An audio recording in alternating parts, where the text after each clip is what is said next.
Assalamualaikum dah. Hari ni kita nak jalan lagi di Panai Suan di kuasa Ayah Weng dah, tak apa betul ni. Kalau ni tahu di Kedah.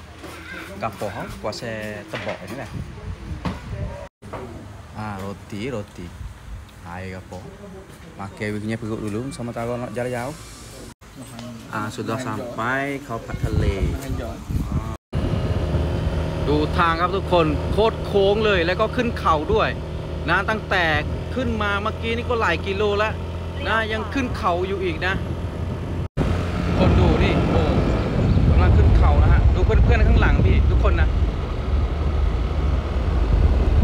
วันนี้เรามาประมาณ7 คันมอไซค์ทุกคนนะฮะบอกเลยว่าขึ้นเขาสูงมากับมอไซค์คนละคันไกลโคตรเลยขี่มอไซค์จนเบื่อ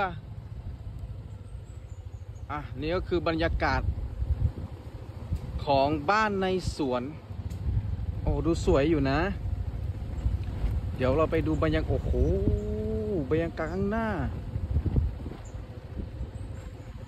ได้อยู่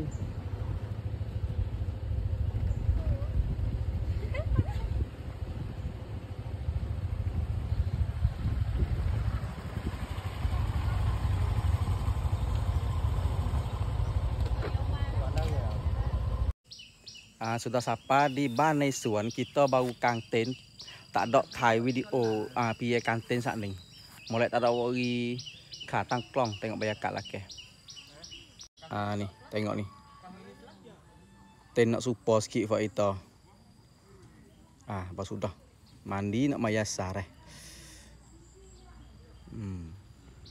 ประมาณนี้ depan ni pen air hok ken balang. Lepas tu boleh main juga lu tengok tu.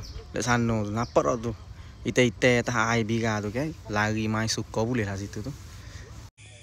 Dah masuk waktu malam. Lalu ni kita duduk lihat tent. Tent hok kita makan ni untuk 2 orang tapi tidur sore tau. Sebab sebelah lagi tak barang, lepas tu sebelah lagi kita sendiri tidur. Nek 6 kalau pio nak beli tent tu, kalau mari sore nek 6 beli hok 2 orang. Kalau nak tidur 2 orang, nek 6 beli 3 orang. Untuk bahagian setengah, untuk bahagian sebelah, kita sebelah. Ini tu saya ni. Mudah-mudah gini ya, okey.